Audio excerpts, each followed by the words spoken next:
அன்பார்ந்த சகோதர சகோதரிகளை இயேசு கிறிஸ்து நாமத்தினால உங்களை நான் வாழ்த்துகிறேன். சென்ற வீடியோவில் நம்ம என்ன பார்த்தோம்னா, பழைய ஏற்பாட்டில் இந்த சிவப்பான வலு சர்பம் எப்படியெல்லாம் கிரியை செஞ்சிச்சு, எப்படியெல்லாம் ரத்தம் சிந்த வச்சுட்டு வந்துச்சு அப்படின்னு பார்த்தோம். இப்போ இந்த சிவப்பான வலு சர்பம் புதிய ஏற்பாட்டில் எப்படி இது மனிதர்களுடைய ரத்தத்தை சிந்த வைக்குது, எப்படியெல்லாம் தேவனுடைய திட்டத்தை இது தடை பண்ண முயற்சி எடுத்துச்சு, எப்படியெல்லாம் பண்ணிச்சு அப்படின்றத புதிய ஏற்பாட்டில் இப்போ நம்ம பார்க்கலாங்க. கடைசியாக வாக்குத்தத்தம் பண்ணப்பட்ட வித்து பிறந்தது. யாரு? நம்ம ஆண்டவராகிய இயேசு கிறிஸ்து. அவர் தான் வாக்குத்தத்தம் பண்ணப்பட்ட வித்து. இயேசு கிறிஸ்துவின் பிறப்பை தடுக்க முடியாததால் அவர் சிலுவையை அடைவதற்குள் அழித்துவிட தீர்மானித்தான் சாத்தான். இயேசு சாமி இந்த பூமியில பறக்கிறத தடை பண்ண அவனால முடியல. ஆனா அவர் பிறந்துட்ட பிறகு அவர் சிலுவைக்கு போறதுக்கு முன்னாடியே அவரை அழிச்சிடணும், அவரை கொண்டு போட்டணும் அப்படின்னு சாத்தான் திட்டம் போடுறான். அதற்கென்ற ஏரோதை தூண்டி இயேசு சாமி பிறந்த உடனே சாத்தம் பண்ற வேலை பாருங்க. அதற்கென்ற ஏரோதை தூண்டி பெத்லகேமில் 2 வயதுக்கு உட்பட்ட அனைத்து ஆண் பிள்ளைகளையும் பட்டயத்தால் கொல்ல உத்தரவு பிறப்பித்தான். இயேசு சாமி பிறந்த உடனே ரத்தம் சிந்தப்படுது யாரு? குழந்தைங்க தான். 2 வயசுக்கு உட்பட்ட ஆண் பிள்ளைகளை கொலை செஞ்சுட்டான். யாரு? சாத்தான் தான் ஏரோதனுடைய உள்ளத்தை தூண்டி இப்படி பிள்ளைகளை கொலை செய்ய வச்சுதுங்க. ஆயினும் தேவனின் எச்சரிப்பை பெற்று இதை இயேசு சாமி அழிக்கிறதுக்கு தான் இவன் போட்ட திட்டம். ஏன்னா பெத்லகேம்ல தானே இயேசு சாமி பிறந்துக்கிறாரு. அதனால இப்படி நம்ம ஏரோதை தூண்டி விட்டுட்டாக்கா இயேசு குழந்தையும் கொண்டு விடுவாங்க பாரு. அப்போ அந்த வித்து நம்ம தலை நசுக்காத, அழிச்சிடலாம் அப்படின்னு இவன் திட்டம் போட்டுத்தான் 2 வயசுக்கு உட்பட்ட ஆண் பிள்ளைகளை கொலை செய்யறதுக்கு திட்டம் ஏரோது தூண்டி போடுறான். இந்த திட்டம் போட்ட உடனே கடவுள் என்ன செய்யறாரு? ஆயினும் தேவனின் எச்சரிப்பை பெற்று பிள்ளையாகிய கிறிஸ்து எகிப்துக்கு எடுத்து செல்லப்பட்டு காக்கப்பட்டது. உடனே கடவுளுடைய எச்சரிப்பை பெற்று குழந்தைய கொலை செய்யறதுக்கு திட்டம் போட்டான். குழந்தைய எடுத்துட்டு எகிப்துக்கு போ அப்படின்னு தேவனுடைய திட்டம் வந்தனோடனே குழந்தை எகிப்துக்கு போய் காப்பாற்றப்பட்டது.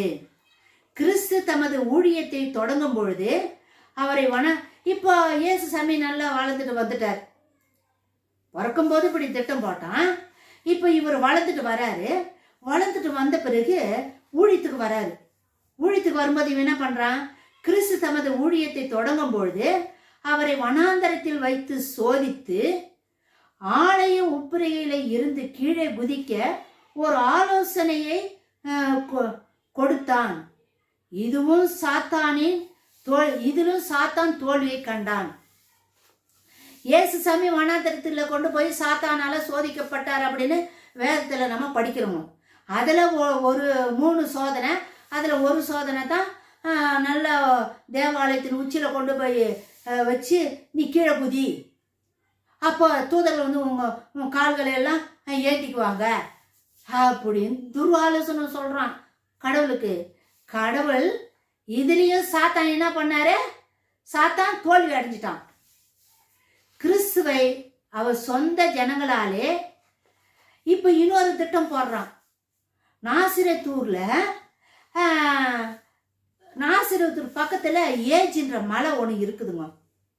அந்த மலை எங்க இருக்குதுனாக்கா அர்மகதோன் பள்ளத்தாக்க ஒட்டன மாதிரி இருக்குதுங்க. கிறிஸ்துவை அவர் சொந்த ஜனங்களாலே ஏஜி மலையிலிருந்து கீழே தள்ளி கொன்றுவிட மக்களை தூண்டினான். இதிலும் சாத்தான் தோல்வியை கண்டான். தேவாலயத்துல போய் ஏசாயாவின் ஏட்டு சுருளை அவர் எடுத்து வாசிக்கிறார் இல்லையா? வாசிச்சுட்டு சுருட்டிய ஆசாரியன் கிட்ட கொடுத்துட்டு உட்கார்றாரு. முடிஞ்ச பிறகு ஆலய வழிபாடு எல்லாம் முடிஞ்ச பிறகு மக்கள் எல்லாம் இவர் சூழ்ந்துக்கிட்டாங்க. அப்போ சாத்தான் இந்த சதுசேயர் பரிசேயரை தூண்டி விட்டு யூதர்களால இவரை இவரை தள்ளின்னு போறாங்க. ஏஜி மலையாண்ட தள்ளின்னு போறாங்க. இவரை மேலேருந்து கீழே தள்ளி விட்டலாம், இவர் செத்து போட்டோம் அப்படின்னு.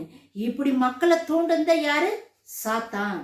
இயேசு எப்படியாவது அழிச்சிடணும், இயேசு நம்ம தலையை நசுக்க கூடாது, அவர் தலையை நம்ம நசுக்கி பண்ணோம் அப்படின்னு திட்டம் போட்டு செய்யற காரியங்க இவன்.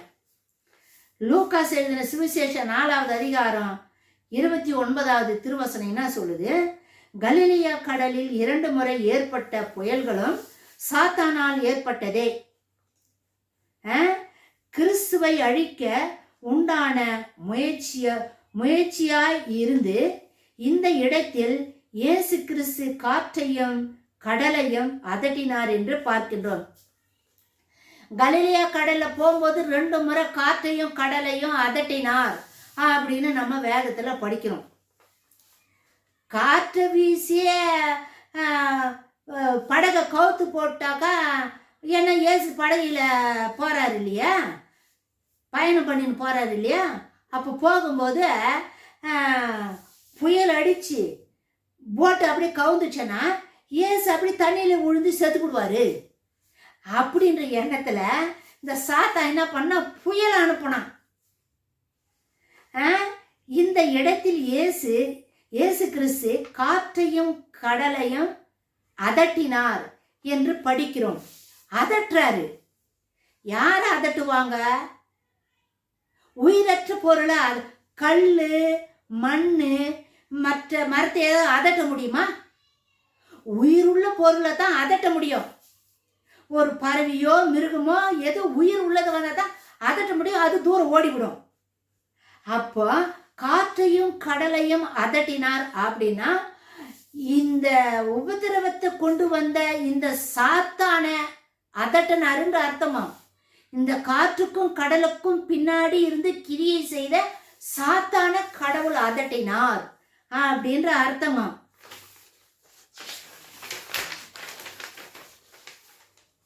பின்பு சாத்தான் சதுசேயர் பதுசேயர் மூலமாய் கிறிஸ்துவுக்கு நேராக தனது போராட்டத்தை தொடர்ந்து கடைசியில் யூதாஸ் காரியோத்து மூலமாக கிறிஸ்துவை காட்டிக் கொடுக்க செய்தான். சதுசேயர் பரிசேயர் மூலமா ஏசப்பாவுக்கும் பரிசேயர் சதுசேயருக்கும் நடந்த வாக்குவாதங்கள் பேச்சுக்கள் எல்லாம் நம்ம நிறைய வேதத்துல பார்க்கிறோம். அப்போ கடைசியில சாத்தான் என்ன பண்றான், யூதாசை தூண்டி விட்டுறான். தூண்டி விட்டு இயேசு சாமியை காட்டி கொடுக்க செய்யறான். பின்பு ஜெத்தமேனி யூதாஸ் இயேசுவை காட்டி கொடுத்துட்டான். பின்பு இவர் ஜெத்தமேனி தோட்டத்தில் கிறிஸ்துவை அவருடைய பாடுகளுக்கு முன்பாகவே சரீரத்தில் ஏற்பட்ட களைப்பின் மிகுதியினால் இரத்த வேர்வை சிந்த வைத்து கொல்ல முயற்சித்தான். சிலுவைக்கு போறதுக்கு முன்னாடியே இவரை நம்ம கொண்டு பண்ணோம் அப்படின்னு சொல்லிட்டு ஜெத்தமேனி தோட்டத்துல மரண வேர்வை வேர்த்தான் படிக்கிறோம். மரணத்தை கொண்டு வர பார்த்தான் சாத்தான் ஜெத்தமேனி தோட்டத்திலேயே. களைப்பு மிகுதியினால ஆண்டவர் ரொம்ப களைத்து போயிடும், அந்த அளவுக்கு ரத்தம் வேர்வியா வந்துச்சுங்க. அந்த அளவுக்கு மரணத்தை பயத்தை சாத்தான் உண்டு பண்ணி ஜெத்தமேனி தோட்டத்திலேயே இயேசுவை அழிச்சணும்னு சாத்தான் திட்டம் போட்டான். கடைசியாக பிலாத்து என்பவனால் கிறிஸ்து சிலுவையில் அறையப்படும்படி செய்த பொழுது அதன் மூலம் இறுதியில் தான் வெற்றி பெற்று விட்டதாய் எண்ணிவிட்டான் சாத்தான். கடைசியா பிலாத்து மூலமா இயேசுக்கு மரண தண்டனை கொடுத்து கல்வாரி மலையில கொண்டு போய் கொல்றதுக்கு பிலாத்து உத்தரவிட்டுட்டான். கொண்டு போய் கல்வாரி மலையில இயேசு சாமி சிலுவையில அரைஞ்சிட்டாங்க. இயேசுவும் சிலுவையில மரிச்சிட்டாரு. அதன் அப்படி இயேசு மரிச்சிட்டதுனால சாத்தான் என்ன தெரியுமா நினைக்கிறான், அதன் மூலம் இறுதியில் தான் வெற்றி பெற்று விட்டதா எண்ணி விட்டான் சாத்தான். நம்ம ஓய்ச்சி கட்டிட்டோம், நம்ம தலையை நசுக்க வந்த அந்த வித்தை, அந்த அந்த ஆண் பிள்ளைய, தன் தலையை நசுக்க வந்த அந்த வித்தாகிய ஆண் பிள்ளைய நம்ம அவனை நசுக்கி போட்டோம், அவனை ஓய்ச்சி கட்டி போட்டோம், நம்ம தான் அவன் தலையை நசுக்கி போட்டோம் அப்படின்னு சாத்தான் நினைச்சான். சாத்தான் நினைச்சு நம்ம வெற்றி பெற்றுட்டோம், நம்ம தான் ஜெயம் பெற்றுட்டோம் அப்படின்னு சாத்தான் நினைக்கிறான். தான் வெற்றி பெற்றதை உறுதிப்படுத்தும்படி கிறிஸ்துவின் கல்லறையில் முத்திரையிடப்பட்டு பாதுகாக்கப்படும்படியான ஏற்பாடுகளை மிகவும் கவனமாய் நிறைவேற்றி முடித்தான். நம்ம ஜெயிச்சிட்டோம், நம்ம வெற்றி பெற்றுட்டோம், அதனால இந்த சரீரத்தை கல்லறையில கொண்டு போய் வச்சு ஒரு பெரிய கல்லை வச்சு மூடி சீல் வச்சு அதுக்கு காவல் காருவாரு. அவ்வளோ கவனமா செஞ்சான் சாத்தான். நம்ம வெற்றி பெற்று விட்டோம் அப்படின்ற எண்ணம் அவனுக்கு வந்துடுச்சு. ஆனா 3ஆம் நாளில் கிறிஸ்து மரித்தோரை விட்டு உயிர்த்தெழுந்ததுமே ஏமாற்றம் அடைந்த சாத்தானுடைய கோபத்துக்கும் ஆத்திரத்துக்கும் அளவே இல்லை. இயேசுசாமி 3ஆவது நாள் மரித்தெழுந்து உயிர்த்தெழுந்துட்டாரு. உயிர்த்தெழுந்த உடனே சாத்தானுக்கு வந்துச்சே கோபமும் ஆத்திரமும். நம்ம ஓய்ச்சி புட்டோன்னு சொல்லி நினைச்சோம், ஜெயிச்சிட்டோன்னு நினைச்சோம், உயிரை வந்துட்டாரே அப்படின்னு அவனுக்கு ஆத்திரம் கோபம் பொறுக்க முடியலமா. அதனால என்ன தெரியுமா பண்றான் இவன்? கடைசியாக சாத்தானும் அவனது தூதர்களும் இப்ப இயேசுசாமி மரிச்சிட்டாரு. மரிச்சிட்ட பிறகு அவரு உடனே பரலோகம் போய் தானே இருக்கணும். ஆனா அவரு 40 நாள் ஆச்சு பரலோகம் போறதுக்கு. ஏன் 40 நாள் ஆச்சு? உடனே போயிருக்கலாம் இல்லையா? 40 நாள் ஆயிருக்குதுங்க அவர் பரலோகம் போறதுக்கு. அதுக்கு என்ன தெரியுமா காரணம்? கடைசியாக சாத்தானும் அவனது தூதர்களும் போட்டி போட்டு கிறிஸ்து பரலோகம் ஏறி செல்லாமல் தடுத்து நிறுத்த வானமண்டலத்தில் குறுக்கே நின்றார்கள். பரலோகம் போயிடு, கீழே இருந்த இயேசுசாமி, பூமியில இருக்கிற இயேசுசாமி, உயிர்த்தெழுந்த இயேசுசாமி பரலோகம் போகக்கூடாதுன்னு சொல்லிட்டு இந்த சாத்தானும் அவன் கூட்டத்தாரும் வழி மறிச்சிட்டாங்க. வானமண்டலத்துல பரலோகம் போகாத மாதிரி தடைய நின்றுட்டாங்க. ஏனெனில் ஆகாய மண்டலத்தில் சாத்தானுடைய சேனைகளால் உண்டாக போகிற போரை எதிர்நோக்கியவராக யுத்தத்திற்கு ஆயத்தப்பட தேவையான 12 கூட்டமான சேனை திரள் தூதர்களை முன்னேற்பாடு செய்ய அவருக்கு 40 நாள் தேவைப்பட்டு இருந்த காரணத்தினால் இப்போ யுத்தம் பண்ணணும். இப்ப இயேசுசாமி மேல போகாத மாதிரி சாத்தானும் அவனுடைய சேனைய தடுத்து நிக்க வைக்கிறாங்க. அதனால பரலோகத்திலிருந்து சேனை ஆண்டவர் அனுப்பணும். 12 வகையான 12 கூட்டமான லேகியோன் சேனைய. ஒரு லேகியோன் 12,000.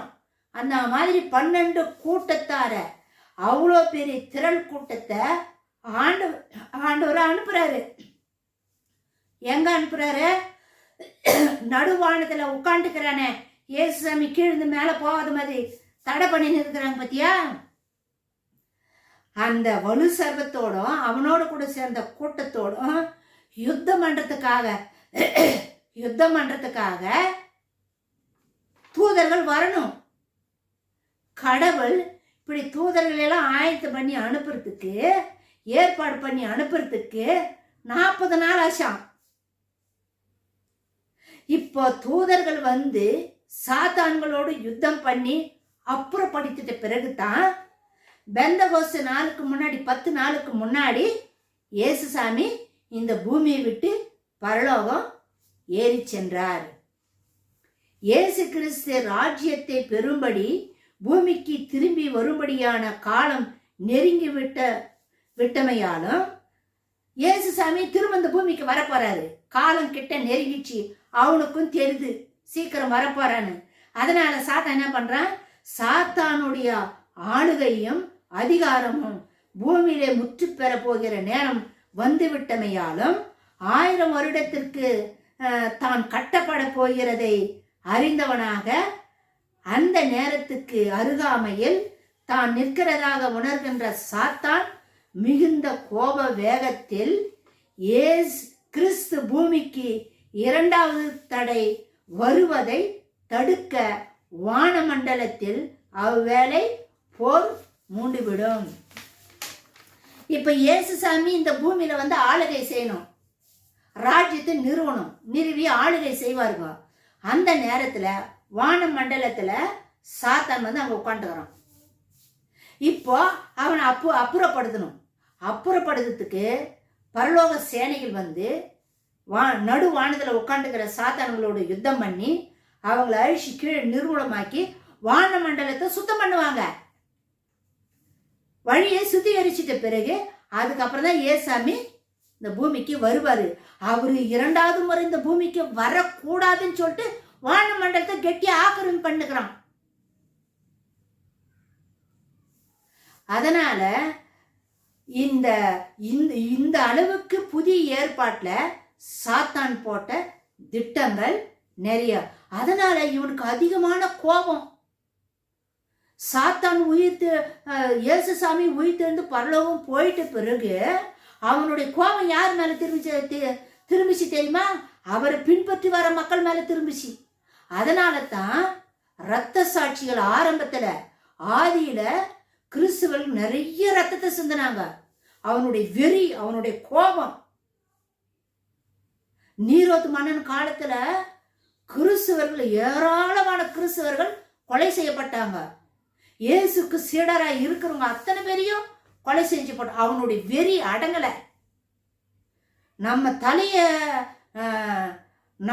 தலையை நசுக்கணும்னு பார்த்தா கடைசியில அவர் நம்ம தலையை நசுக்கிட்டாரு. அவரு ஜெயம் பெற்றுட்டாரே. திருப்பி அவர் வரப்போறாரு. அவரை பின்பற்றி வர மக்களுக்கு இன்னும் உபத்திரவத்தை கொடுத்துக்கிட்டே தான் இருக்கிறான். இன்னும் இயேசுவை பின்பற்ற மக்கள் இந்த பூமியில ரத்தத்தை சிந்திக்கிட்டு தான் இருக்கிறாங்க. அதனால சிவப்பான வலு சர்ப்பம், அவன் அந்த சிவப்பு வந்து ரத்தத்தை குறிக்கிற அடையாளம். அவன் வந்து ஒரு கொலைக்காரன்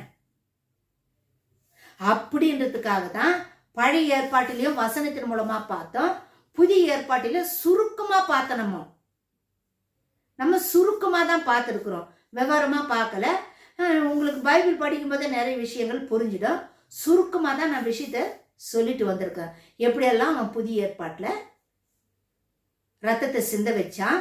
இயேசுசாமியினுடைய தலைய நம்ம நசிக்கலான்னு சொல்லிட்டு அவன் எடுத்த முயற்சிகள் எல்லாம் எப்படியெல்லாம் தோல்வியில முடிஞ்சிச்சு, எந்தெந்த இடத்துல எல்லாம் ரத்தம் சிந்தப்பட்டுச்சு, கடைசியில இயேசுவை எப்படி அவன் கொலை செய்தான், கடைசியில பரலோகத்துக்கு ஏறி போகாத மாதிரி அவன் எப்படியெல்லாம் நடுவானத்துல தடுத்து நிறுத்தப்பட்டுச்சு. அதுக்கப்புறம் தேவ தூதர்கள் பரலோகத்துக்கு இறங்கி வந்து அவங்களோட யுத்தம் பண்ணி அப்புறப்படுத்தி அப்புறம் இயேசுசாமி பரலோகத்துக்கு போனாரு. திரும்ப வரப்போறாரு. வரப்போறதையும் வரக்கூடாது, இந்த பூமிக்கு இயேசு வரக்கூடாதுன்னு வேகமா 4 கிட்ட நெருங்கிச்சு நமக்கு தெரியுது. அதனால வேகமா காரியத்தை செஞ்சுட்டு வரான். அதனாலதான் இன்னைக்கு உலகத்துல யுத்தங்கள், போராட்டங்கள், பாவங்கள், நோவா காலத்துல எப்படி பாவங்கள் பெருகி இருந்ததோ அதே போல பாவங்கள் பெருகி போயிடுச்சு. எங்க பாரு மனித ரத்தம். யுத்தத்துல ஆயிரமான மக்கள் இந்த பூமியில ரத்தத்தை சிந்துறாங்க. மனிதர்கள் ரத்தத்தை சிந்தக்கூடாதுமா. ஆனா மனிதனுடைய ரத்தம் இந்த பூமியில சிந்தன்றது சாத்தானுடைய திட்டம். அதனால்தான் அவனுக்கு கொலைக்காரன், அதனால்தான் அவனுக்கு சிவப்பான வலு சர்ப்பம் அப்படின்னு பைபிள்ல எழுதி இருக்குதுங்க. அவன் ரத்தத்தை மனித ரத்தத்தை குடிக்கிற ரத்த காட்டேரிங்க. அவன் சிவப்பான வலு சர்ப்பம். ஸோ இந்த செய்தியை உங்க ஃப்ரெண்ட்ஸுங்களுக்கு எல்லாருக்கும் சொல்லுங்க, சப்ஸ்கிரைப் பண்ணுங்க, கமெண்ட்ஸ் கொடுங்க. மாரநாதா.